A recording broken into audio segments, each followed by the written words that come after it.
Yes, Lord, because you're the center of it all. And we want to declare it. Come on, church, let's sing it out. Jesus at the center of it all. Jesus at the center of it all. From beginning to the end, it will always be, it's always been you, Jesus. Jesus. Jesus at the center of it all. Jesus at the center of it all. From beginning to the end, it will always be, it's always been you, Jesus. Jesus, nothing else matters. Nothing in this world will do.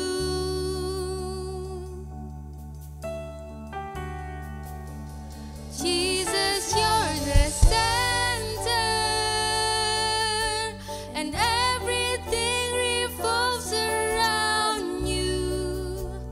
Jesus, you at the center of it all.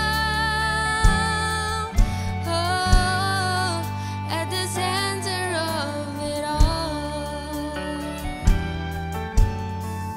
Say, Jesus, be the center of my life. Jesus, be the center of my life. Jesus, be the center of my life. From beginning to the end, it will always be, it's always been you, Jesus. Jesus, nothing else matters.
Jesus be the center of our church, and every knee will bow, and every knee will bow, and every tongue shall confess you, Jesus. Oh, Jesus, let's declare it. Jesus, say Jesus. Nothing else matters. Nothing in this world will do. 'Cause you're the center of it all.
Shalom, saya Edi Chang, Senior Pastor dari Fresh Generation Community Church Malaysia. Menyambut Anda semua yang hadir hari ini. Nah, tahun ini FGCC mengangkat tema Progress dengan tagline Intentional and Consistent. Nah, surat 1 Timotius pasal 4 ayat 15 mengatakan, perhatikanlah semuanya itu, hiduplah di dalamnya, supaya kemajuanmu nyata kepada semua orang. Ya, kemajuan atau pertumbuhan tidaklah otomatis, tetapi hasil dari keputusan, usaha yang disengaja, dan konsisten, serta tentunya karena anugerah Tuhan. Ya, kiranya kita semua mengalami progres, baik secara individu, keluarga, komunitas, gereja, dan berbagai aspek kehidupan. Dan kita semua mau semakin mencintai Tuhan, dan berbuah lebat sesuai visi FGCC, to build passionate and productive disciples to bless the nations. Selamat beribadah. Welcome home.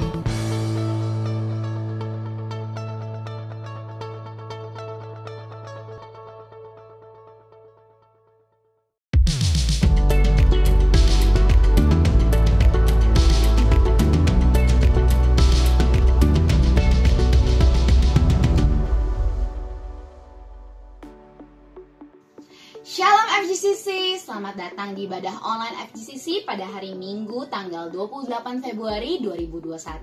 Tidak terasa ya, bulan Februari sudah mau berakhir, dan sebelum saya masuk ke dalam penekanan news untuk akhir Februari, saya ingin menyambut jemaat yang baru pertama kali hadir di ibadah online FGCC. Welcome home, we are so glad to have you here. Bagi jemaat baru, bisa langsung scan QR barcode di sebelah sini untuk pendataan diri jemaat baru dan supaya kami bisa menyambut jemaat secara personal.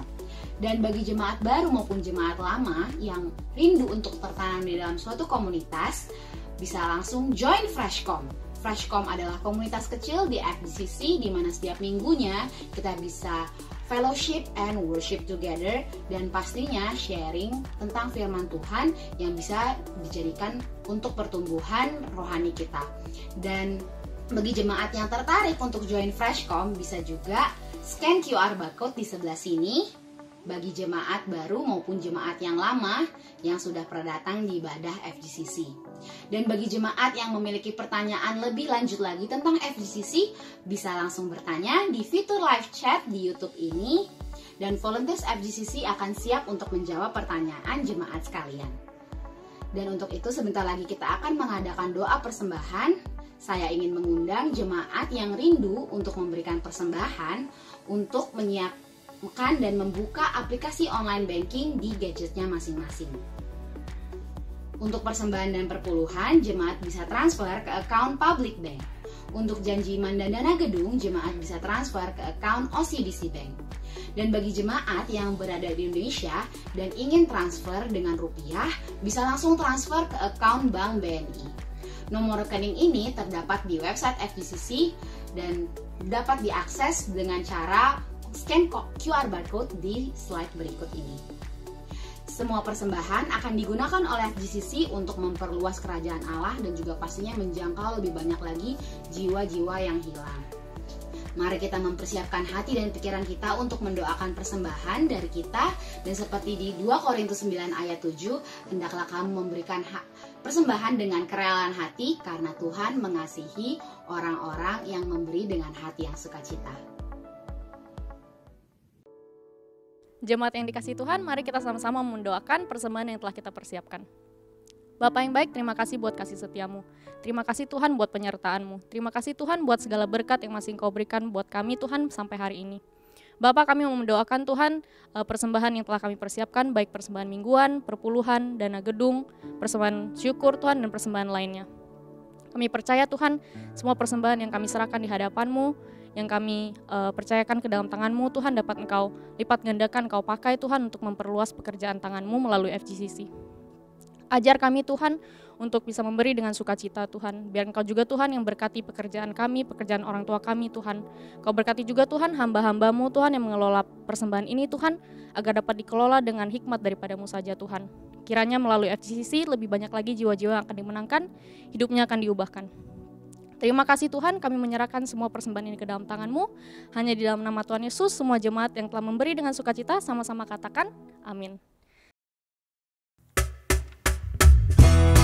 Shalom FGCC, aku ingin undang jemaat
Segala kemuliaan hanya untuk-Mu, segala keagungan hanya bagi-Mu ya Tuhan. Sebentar lagi kami akan menyembah Engkau ya Tuhan. Biar kami persiapkan hati dan pikiran kami, biar fokus untuk Engkau ya Tuhan.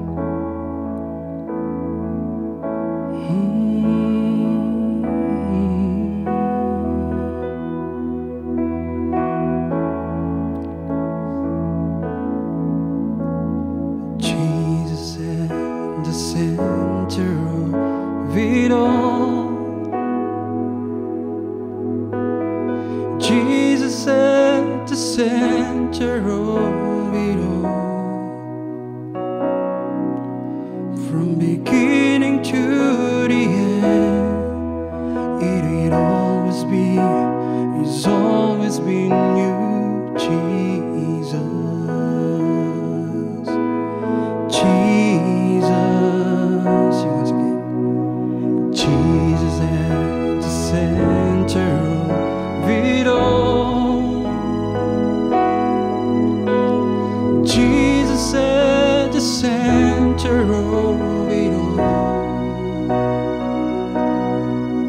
From beginning to the end, it'll always be, it's always been you, Jesus.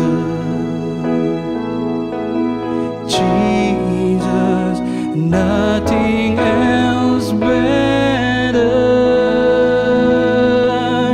Nothing in this world will do.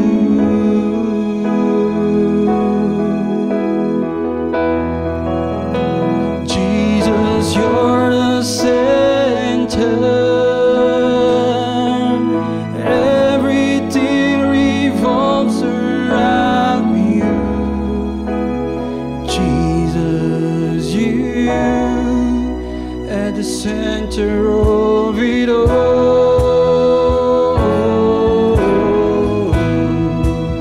The center of it all.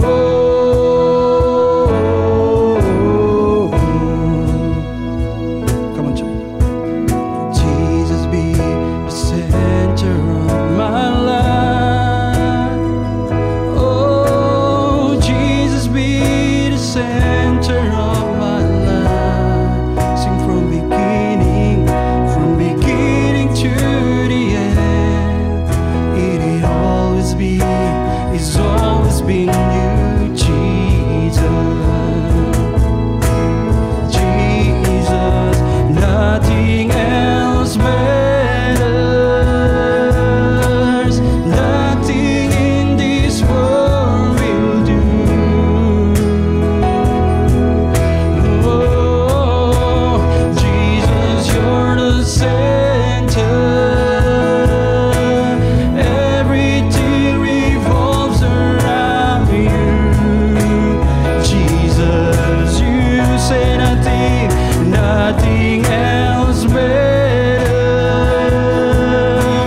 Nothing in this world will do. Oh, Jesus, you're the center.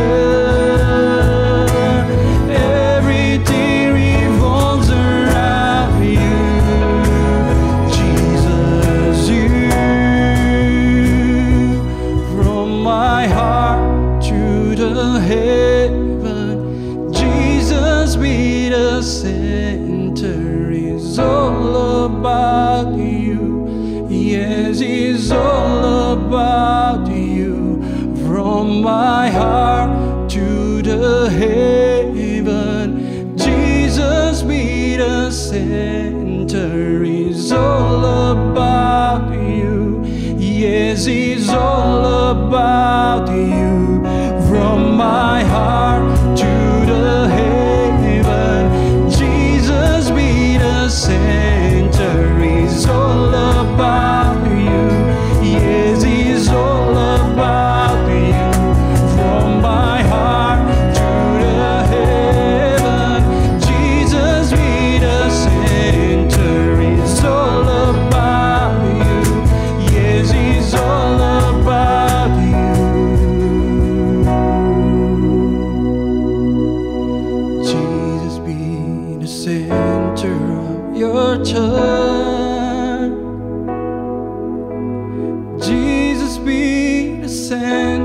of your church. Every knee will bow and every tongue shall confess you, Jesus. Oh, Jesus. Sing Jesus, Jesus. Lord Jesus. Oh, Jesus. Jesus in the name of the Lord. Jesus, let us worship God. Oh, we worship you, Lord. In your name be lifted high.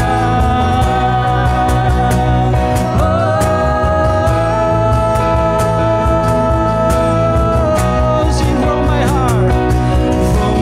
heart to the heaven. Jesus be the center. It's all about you. Yes, it's all about you. From my heart to the heaven. Jesus be the center. It's all about you. Yes, it's all about you. From my heart to the heaven.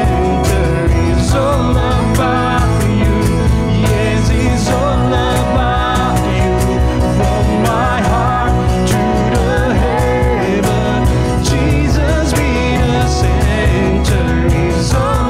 all about you. Yes, it's all about you. From my heart to the heaven. Jesus be the center. It's all about you. Yes, it's all about you. From my heart to the heaven. Jesus be the center. It's all about you. Yes, it's all about you. From my heart to the heaven. Jesus be the center. It's all about you. Yes, it's all about you.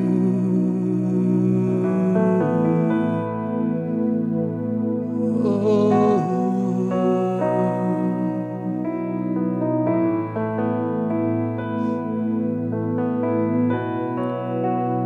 Benar ya Tuhan, segala satulah tentang Engkau ya Tuhan.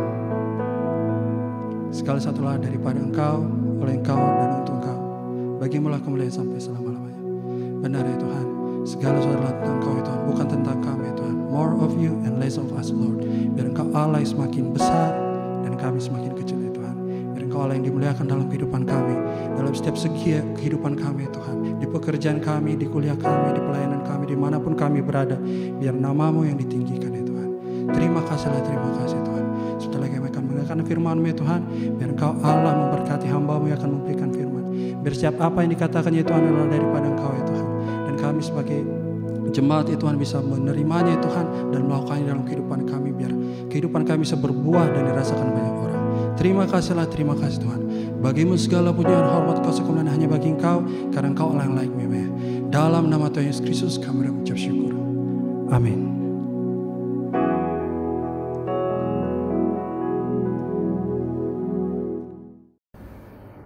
Ya, shalom Bapak Ibu, saudara-saudari yang terkasih dalam Kristus Yesus. Kita bertemu lagi di tempat ini. Saya berdoa kiranya kita semua dalam keadaan baik dan sehat. Mari sebelum kita mendengarkan firman Tuhan, saya mengajak kita berdoa terlebih dahulu. Tuhan Yesus, kami bersyukur pada pagi hari ini sekali lagi kami datang di dalam hadirat-Mu. Kami tahu walaupun kami ibadah secara online, tapi kami percaya Tuhan tidak ada jarak Tuhan di antara kami. Kami percaya Engkau akan terus berbicara kepada kami Tuhan. Biarlah perkataan firman-Mu terus berbicara dalam kehidupan kami. Kami tahu manusia hidup bukan dari roti saja, tapi dari setiap perkataan firman-Mu. Oleh sebab itu perkataan firman-Mu itu adalah penting bagi kami, berbicara di hati kami, biar hati kami adalah hati yang subur, hati yang lembut, siap untuk menerima taburan firman-Mu. Berbicara kepada kami lebih daripada seorang pembicara, berbicara ya Tuhan. Terima kasih Tuhan, kami bersyukur, kami serahkan di dalam nama Tuhan Yesus Kristus kami berdoa. Haleluya. Amen. Nah, saudara-saudari, kita tahu hari ini ya memasuki bulan terakhir, kita berbicara tentang purity. Saya percaya dalam beberapa minggu ini kita sudah mendengar dan belajar banyak tentang purity. Ya, hari ini saya akan membawakan tema saya tentang purity of spirit. Nah, sebelumnya kata impurity ya, setelah saya menyelidiki di dalam dictionary-nya, itu berarti adulterate ya, dirty, unchaste ya, itu berarti tercemar, kotor ya, nggak suci, nggak kudus. Nah, saya percaya Tuhan mau kita menaruhkan purity ini ya di tempat yang penting. Karena kenapa? Karena di saat nggak ada kemurnian, di saat hidup kita nggak tercemar, nah itu satu hal yang sangat berbahaya karena itu akan melunturkan kasih kita kepada Tuhan, dan itu akan memburamkan visi kita ke depan, ya kan? Dan juga itu akan melunturkan kepekaan dan ketajaman kita akan tuntunan dan pimpinan Roh Kudus. Oleh sebab itu, ini sangat penting. Tuhan mau kita take serious ya di dalam hal purity ini. Nah, kita tahu pergumulan kita sebagai orang Kristen ya, tentunya kita tidak terlepas dari yang namanya dosa. Kita manusia yang lemah ya, yang rentan, dan dalam proses pengudusan ini kita tahu, kita udah belajar 2 minggu lalu dari Pastor Edi berbicara tentang proses pengudusan ya. Kita terus mengalami proses pengudusan sampai kembali Tuhan Yesus menjemput kita. Nah, kalau kita jatuh dalam dosa ya, kita bisa jatuh dalam dosa, bahkan mungkin bisa aja di dosa yang sama atau dosa yang beda. Tapi namun namanya jatuh, saya percaya ya, jatuh itu tidak selamanya. Kita bisa bangkit kembali karena kita diberikan Roh Kudus yang senantiasa akan menolong kita, terus memampukan kita untuk bangkit dari setiap kejatuhan dan keterpurukan kita. Kita akan terus berusaha untuk hidup menyenangkan hati Tuhan sampai Tuhan Yesus datang ya. Nah, inilah namanya proses pengudusan yang tidak bisa terhindari. Ya, berbicara dosa ya, saya percaya itu bukan hanya melanggar apa yang Tuhan katakan, tapi tidak melakukan apa yang Tuhan suruh. Nah, itu juga dosa ya. Dosa juga bukan hanya yang kelihatan, mencuri, membunuh, berzina dan lain-lainnya. Tapi bagaimana dengan dosa yang nggak kelihatan ya, ada dalam hati dan pikiran ya kan, pikiran negatif, hati yang iri. Nah, itu semua juga dosa bagi Tuhan. Nah, hari ini kita mau belajar di kitab Mazmur pasal 51 ya. Mazmur ini berbicara tentang pengakuan dosa dari Daud, Raja Daud. Kita tahu satu ketika Raja Daud pernah jatuh dan di dalam dosa, pernah lakukan satu dosa. Itu kita nanti bisa baca di 2 Samuel pasal 12 ya. Bisa pulang ke rumah kita baca lagi kisahnya. Nah, jadi saat itu semua raja lagi berperang ya kan, dan Daud menyuruh Yoab ya, pasukannya pergi berperang. Nah, saat itu Daud ada di istana ya, mungkin itu hari cutinya ya, day off-nya dia, dan pada saat itu dia sedang me time ya. Waktu dia ada di balkon istananya, dia melihat seorang wanita ya yang cantik ya, yang sedang mandi ya, namanya Batsheba. Kemudian dia menyelidiki siapa wanita ini, dan kemudian dia tahu wanita ini, dia panggil ke istana, dan kemudian kita tahu apa yang terjadi, dia bersetubuh dengan dia. Dan kemudian nggak berapa lama dikabari bahwa wanita ini hamil ya. Setelah mengetahui wanita ini hamil, Daud memikirkan caranya untuk menghilangkan dosanya. Dan bahkan bukan itu aja, dengan segala taktiknya yang jahat ya, dia mau membunuh suaminya Batsheba ini yang bernama Uria, di mana Uria ini adalah seorang panglima perangnya Daud yang sangat setia kepada dia. Nah, akhirnya ya dia berhasil membunuh suaminya, dan kemudian Batsheba dipanggil masuk ke istana dan dia memperistrikannya. Nah, kita tahu waktu Allah memilih Daud menjadi raja, Daud adalah seorang yang berkenan di hati Allah. Nah, tetapi dengan membunuh Uria dan mengambil istrinya, Daud telah menyakiti hati Tuhan. Nah, tidak ada yang tahu akan apa yang Daud lakukan saat itu, tapi Tuhan tahu. Kemudian Tuhan mengutus Nabi Nathan untuk menegur Daud. Di saat itu juga Daud meminta pengampunan daripada Tuhan dan menulis naskah yang begitu indah yang menguatkan banyak orang Kristen termasuk kita semua pada hari ini ya. Nah, kita belajar bagaimana responnya Daud ya saat dia jatuh di dalam dosa ya. Di dalam Mazmur 51 1-4 ya. Untuk pemimpin biduan Mazmur dari Daud, ketika Nabi Nathan datang kepadanya setelah ia menghampiri Batsheba. Kasihanilah aku ya Allah menurut kasih setiamu, hapuskanlah pelanggaranku menurut rahmatmu yang besar. Bersihkanlah aku seluruhnya dari kesalahanku dan tahirkanlah aku dari dosaku. Nah, respon Daud di ayat 1-4 ini berapa kali dia berkata kasihanilah aku, bersihkanlah aku, tahirkanlah aku. Nah, kita lihat Daud ini benar-benar memohon belas kasihan daripada Tuhan. Dia meratap, dia berkabung, satu pengakuan yang benar-benar itu keluar dari hatinya. Nah, kita tahu ya, hati itu sumber ya, bahasa Yunaninya kardia ya, berkata artinya kardia itu artinya core itu ya. Nah, makanya ada istilah kardiologi. Nah, di dalam 1 Samuel 16 ayat 7 juga berkata, bukan yang dilihat manusia dilihat Allah, manusia melihat apa yang di depan mata, tetapi Tuhan melihat hati. Nah, makanya hati ini sangat penting. Saat hati mulai tercemar, disitulah awal kejatuhan.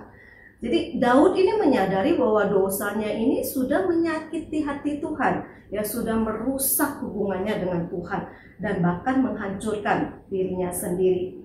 Kita tahu keterbukaan adalah awal dari kesembuhan, awal pemulihan. Nah, jadi respon pertama dari Daud kita bisa belajar mengakui dari hati ya, dengan kejujuran, dengan ketulusan ya, datang di hadapan Tuhan. Seringkali kita saat jatuh ya dalam dosa, kita merasa lumrah, biasa aja. Kan saya masih manusia, saya walaupun anak Tuhan ya kan, saya masih penuh kelemahan, saya belum jadi orang kudus, saya belum hidup di sorga. Nah, kadangkala kita nggak mengakuinya, bahkan kita menyangkalinya. Nah, tapi kita lihat responnya Daud bukan demikian. Dia benar-benar mengakuinya dengan hatinya yang hancur di hadapan Tuhan. Ayat ketiga B, ya dia katakan, hapuskanlah pelanggaranku menurut rahmatmu yang besar. Ya, di terjemahan Inggrisnya unlimited compassion ya. Dan di terjemahan lainnya juga dikatakan abundant mercy. Jadi Daud ternyata dia meminta pengampunan Tuhan ini ada dasarnya, ada alasannya. Ya, yang pertama alasan Daud meminta pengampunan ini karena menurut rahmatnya Tuhan. Dia meminta pengampunan ini bukan karena dia jadi raja yang hebat, udah melakukan perkara besar, karena dia pernah mengalahkan Goliat, ya kan? Dia bukan menang terus dalam peperangan, dia bukan berkata saya jadi raja yang mentaatimu, saya jadi raja yang menyembah engkau, bukan menyembah dewa-dewa. Saya jadi seorang raja yang baik yang berkenan di hadapan engkau. Nah, Daud memang sudah lakukan begitu banyak hal besar, perkara besar untuk Tuhan, tapi dia sadar nggak ada kelayakan apapun dari dirinya yang patut ditonjolkan di hadapan Tuhan ya. Makanya dia katakan pada Tuhan, ampuni segala pelanggaranku menurut rahmatmu Tuhan, bukan menurut kebaikanku, bukan menurut kehebatanku ya kan. kan? Dan semata-mata itu semua karena karaktermu, ya kan? Karena rahmatmu, kebaikanmu, kasih karuniamu dalam kehidupanku. Nah, inilah dasar Daud meminta pengampunan dari Tuhan. Satu pengakuan yang tahu siapa dirinya di hadapan Tuhan. Ini merimain diri saya, seringkali saya meminta pengampunan dari Tuhan ya tanpa disadari, ya suka menonjolkan kelayakan diriku ya untuk diampuni. Aku udah korbankan banyak hal Tuhan, aku udah berbuat banyak hal untuk Tuhan, ya kan? Jadi minta pengampunannya karena berdasarkan kelayakan kita. Nah, jadi saya percaya hanya kasih karunia Tuhan ya yang mampu menebus kita, menyucikan kita. Hanya kasih karunia Tuhan yang memampukan kita untuk bersyukur, untuk terus hidup di dalam ketaatan. Amen.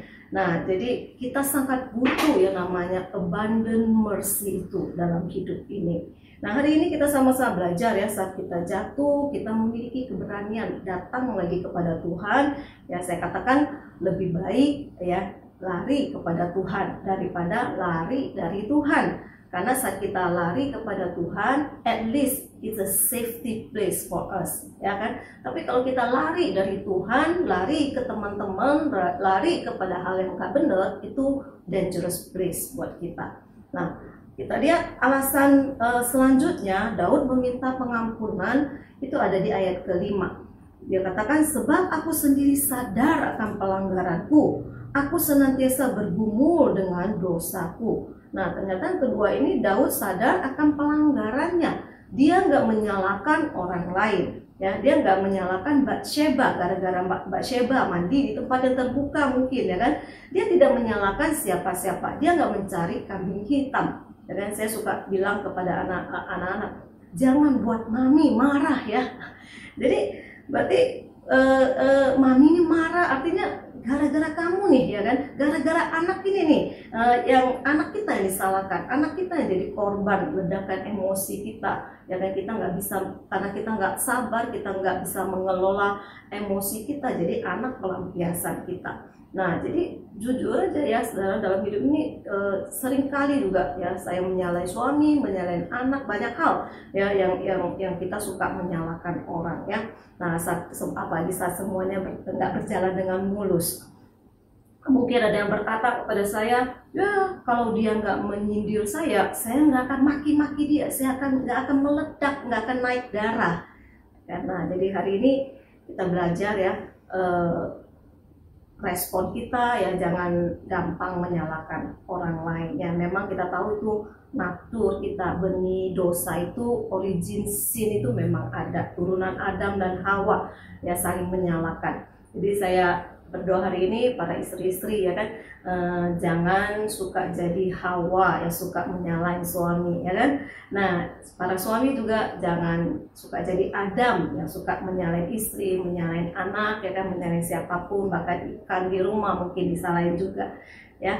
Nah, jadi ya katakan aja ya, 都是我的错 ya kan, semua salahku. Nah, kita belajar Daud tidak cari kambing hitam atas dosanya, dia sadar akan kesalahannya.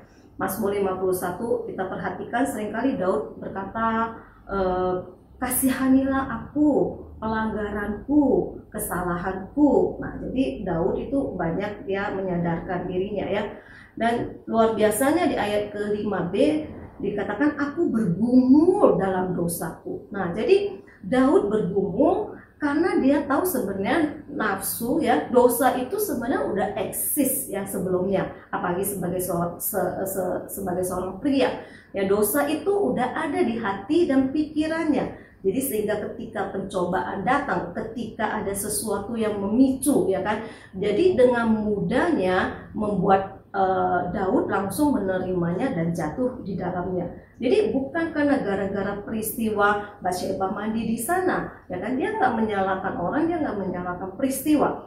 Jadi Daud sadar ya kan, ini dari keinginan hatinya, bukan karena perilaku orang. Jadi orang bisa aja berbuat jahat, lingkungan bisa aja mencoba dia, ya kan. Tapi kalau hati dan pikirannya benar, saya percaya godaan, pencobaan apapun ya tidak akan ada artinya buat dia ya. Nah, ayat ke-6 kita lanjutkan.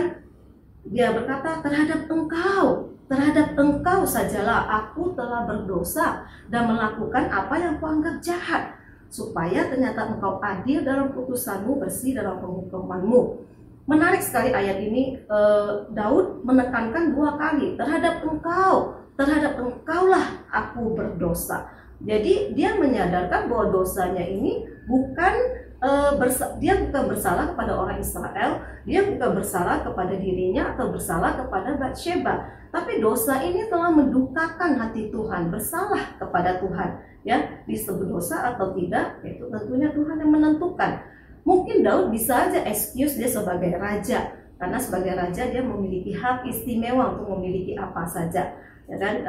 Dan mungkin bagi negara-negara lain, ya kan, bagi raja-raja lain itu bukan satu kesalahan, bukan satu dosa, ya kan? Tapi Daud tahu dia ada raja pilihan Allah, ya kan? Dia dipilih oleh Allah, dia raja yang dikhususkan, dia berbeda dengan raja-raja yang lain.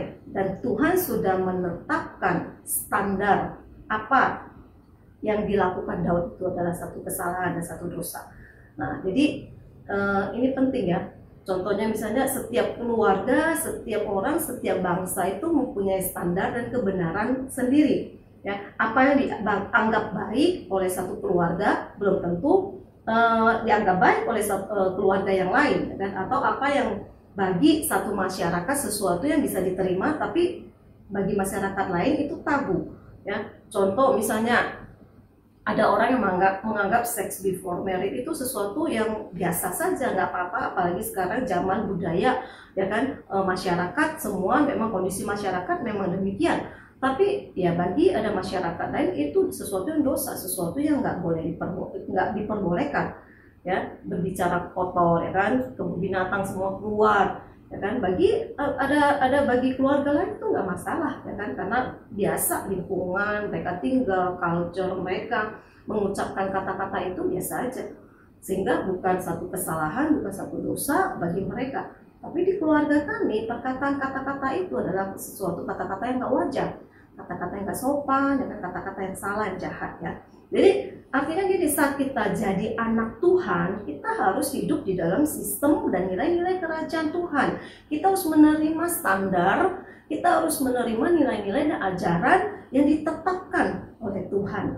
Ya, kalau bahasa Mandarinnya, "Mei you hao xian zhe", ya kan, nggak ada pilihan lain. Kita harus ikut apa kata Tuhan.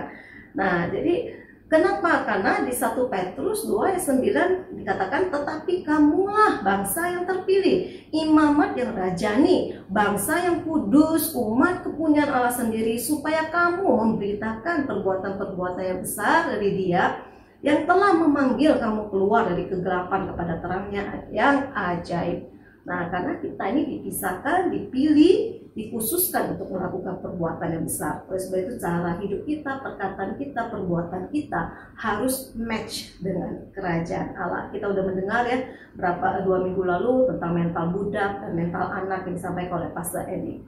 Nah, selanjutnya kita lihat ayat ke-12. Daud berkata, jadikanlah hatiku tahir ya Allah, dan berbaharuilah batinku dengan roh yang teguh.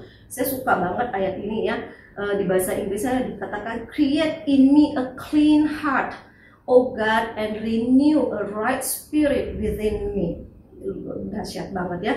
Ayat 13, janganlah membuang aku dari hadapanmu, dan janganlah mengambil rohmu yang kudus daripadaku. Ini teriakan Daud.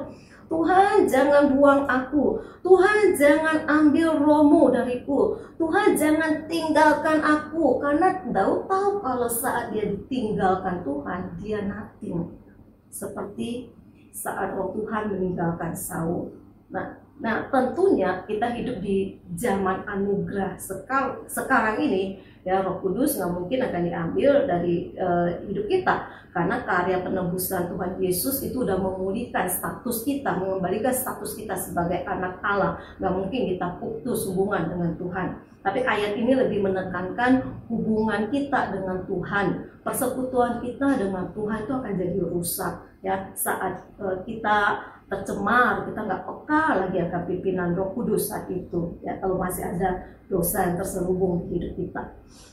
Ayat selanjutnya kita lihat, bangkitkanlah kembali padaku kegirangan karena selamat yang daripadamu, dan lengkapilah aku dengan roh yang rela.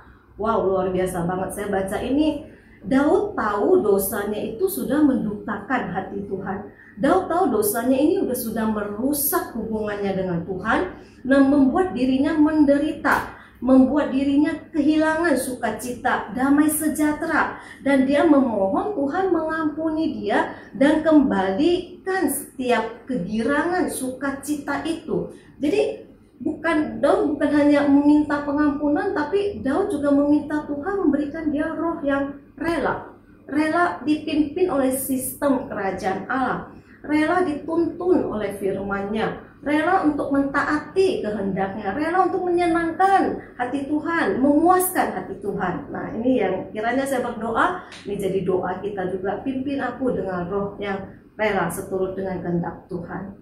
Oke, nah ini dasar alasan pengampunan Daud meminta pengampunan. Nah, kita lihat respon Daud yang kedua, yang tadi dia mengakui dari hatinya.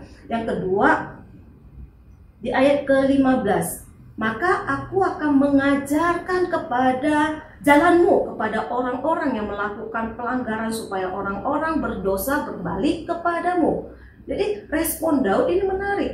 Dia mengaku dosa dan dia sudah mendapat pengampunan daripada Tuhan. Terus dia nggak tinggal diam saja, dia maju selangkah lagi. Dia katakan, saya akan mengajarkan jalan Tuhan kepada orang-orang yang sudah melakukan pelanggaran, supaya mereka tidak mengalami malapetaka yang seperti yang dialami oleh Daud. Daud mau menegur, Daud mau mengajar, Daud mau menolong mereka yang terjerumus dalam dosanya sehingga mereka boleh berbalik kepada Tuhan.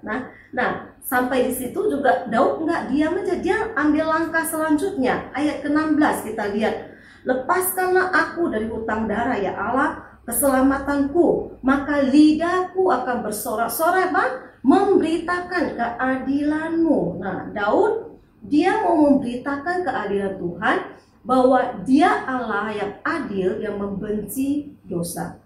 Tapi sekaligus dia Allah yang penuh kasih, yang mengasihi kita semua.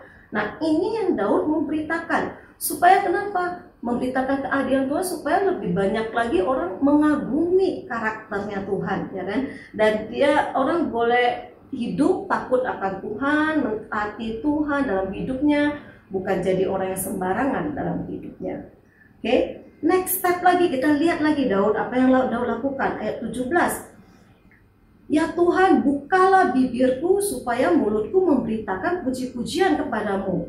Nah, Daud tahu dia dibelenggu dosa itu sesuatu yang mencengkram, sesuatu yang menyiksa, sesuatu yang menakutkan, yang menggerogoti imannya. Nah, namun ketika dia tahu saat dia dibebaskan dari setiap intimidasi, dari setiap penghakiman, dia dilepaskan, dia dimenangkan, dan dia diberikan satu kemerdekaan, itu luar biasa sekali sukacitanya. Sukacitanya itu seperti orang yang lepas dari hutang yang begitu besar. Nah, ini yang membuat Daud mau memuji-muji kebesaran Tuhan, ya, mau serta menyembah Tuhan dengan luar biasa. Ya, ada satu quotes di sini katakan, God will do whatever is required to draw the impurities out of you and get you to face them, so that He can deal with them and you can go free. Ya, luar biasa. Jadi Tuhan akan dengan berbagai cara mengeluarkan setiap kecemaran, kotoran kita. Dia mau membebaskan kita, ya, dari setiap keterikatan dosa. Nah, kita tahu akhirnya Tuhan memang menerima pengakuan, mengampuni Daud. Tapi kita lihat Daud juga harus menerima konsekuensi, ya, dari akibat dosanya. Anaknya dikandung Batsheba itu meninggal, harga yang Daud bayar itu sangat mahal. Konsekuensi yang dia terima nggak mudah. Ya. Namun Daud tetap menyatakan dia Allah yang adil dalam penghukumannya. Dia benci dosa, tapi dia Allah yang sayang kepada orang berdosa. Jadi kita lihat, ya, respon Daud, ya, saya rekap semua respon Daud. Yang pertama, dia mengakui dari hatinya setiap kesalahannya. Alasan dia meminta pengampunan menurut rahmat Tuhan, dia tidak menyalahkan orang lain, dia mau tunduk pada sistem dan nilai-nilai kerajaan Allah. Yang kedua, dia mau mengajarkan jalan Tuhan kepada orang lain. Yang ketiga, dia mau memberitakan keadilan Tuhan. Dia Tuhan yang adil sekaligus dia Allah yang setia. Ya, yang keempat, dia memuji kebaikan dan kasih setia Tuhan. Nah, ini yang kita bisa belajar hari ini ya. Tuhan, saya percaya Tuhan belum selesai. Ya, Tuhan belum selesai dengan hidup kita. Tuhan belum give up dengan hidup kita. Ya, pengampunan selalu tersedia buat kita. Jadi, mari saat kita tahu hati kita mulai tercemar, kita belajar ya seperti doa Daud, create in me a clean heart, O God, and renew a right spirit within me. Kita tahu di dalam langkah proses pengudusan ini kita akan terus jatuh bangun. Tapi bukan berarti kita jadi orang yang munafik, ya kan? Bukan berarti harapan kita sudah hilang semua. Enggak. Ya, saat kita jatuh itu berarti waktunya untuk kita start over, kita restart lagi, ya, go back to the beginning, kembali lagi kepada kasih karunia Tuhan, and keep going, keep walking, keep going, keep walking, sampai kita mencapai final sanctification dalam kehidupan kita. Dan saya percaya ada rahmat, ada kasih karunia Tuhan yang akan menyertai kita. Ada tangan Tuhan yang kuat yang akan terus menggenggam hidup kita, sehingga kita boleh setia sampai akhir hidup kita. Kuatkan langkah kita untuk terus berjalan dalam proses pengudusan itu.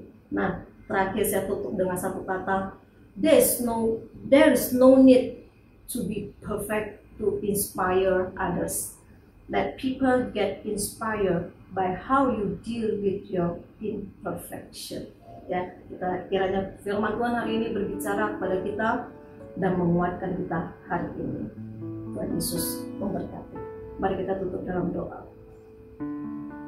Kami bersyukur Tuhan, hamba-Mu selesai berbicara, tapi kami percaya Tuhan, Kau tidak pernah berhenti berbicara dalam kehidupan kami. Roh Kudus Engkau terus terangi hati kami. Kami percaya Tuhan, Kau mau kami hidup terus di dalam terang. Engkau kami tahu Tuhan, Kau mau kami hidup sebagai anak-anak Allah yang punya wibawa otoritas kerajaan Allah. Oleh sebab itu Tuhan, sekali lagi kami minta terus bersihkan hati kami, beri kami roh yang kudus, roh yang suci itu terus nyata dalam diri kami, dan kami akan terus, Tuhan kami percaya dengan kasih karunia-Mu dan anugerah-Mu, kami akan terus berjalan menuju pada final sanctification dalam kehidupan kami. Terima kasih Tuhan, Kau berkati setiap pergumulan kami pada hari ini Tuhan. Apapun setiap pergumulan kami percaya Engkau Allah yang akan membebaskan kami. Hati-Mu rindu setiap kami dibebaskan dari setiap tuduhan, dari setiap intimidasi, dari setiap penghakiman. Karena Tuhan kami percaya apa yang Kau kerjakan di atas kayu salib telah selesai, sudah selesai karya penebusan-Mu atas kehidupan kami. Oleh sebab itu Tuhan, mampukan kami untuk terus ada di dalam kasih karunia-Mu. Terima kasih ya Tuhan, berkati setiap jemaat-Mu, setiap pergumulan mereka Engkau sendiri akan berkati Tuhan. Yang sakit Engkau sembuhkan, Tuhan yang mengalami masalah di dalam finance juga Engkau cukupkan setiap kebutuhan mereka, dan Tuhan yang lagi mencari pekerjaan, Tuhan Engkau Allah yang setia yang akan terus memberikan, Tuhan membukakan pintu-pintu pekerjaan buat mereka. Berkati setiap yang sekolah, Tuhan yang bekerja, keluarga, family, hubungan suami istri, semuanya akan diberkati. Terima kasih Tuhan. Saat ini kami akan mengakhiri ibadah ini. Mari angkat kedua tangan kita dan kita terima berkat Tuhan. Tuhan memberkati-Mu dan Tuhan melindungi-Mu. Tuhan menghadapkan wajah-Nya padamu dan memberi engkau kasih karunia. Diberkatilah engkau sehingga engkau akan terus naik. Diberkatilah engkau akan menjadi kepala bukan ekor. Diberkatilah kerjamu, diberkatilah keluargamu, diberkatilah hubungan suami istri, diberkatilah kesehatanmu, diberkatilah apapun yang kau kerjakan sehingga berhasil dan nama Tuhan dipermuliakan. Terimalah damai sejahtera dan sukacita daripada Allah, kasih sayang daripada Tuhan Yesus Kristus, penghiburan, kekuatan daripada Allah Roh Kudus akan menyertai engkau mulai hari ini, sekarang, bahkan sampai selama-lamanya, sampai Maranatha Tuhan Yesus datang kedua kali. Terimalah damai sejahtera ini di dalam nama Tuhan Yesus Kristus. Haleluya. Saya katakan amin, amin. Tuhan Yesus memberkati. Ya, stay safe, stay healthy, stay connect with God and with the community. Sampai ketemu minggu depan. Haleluya.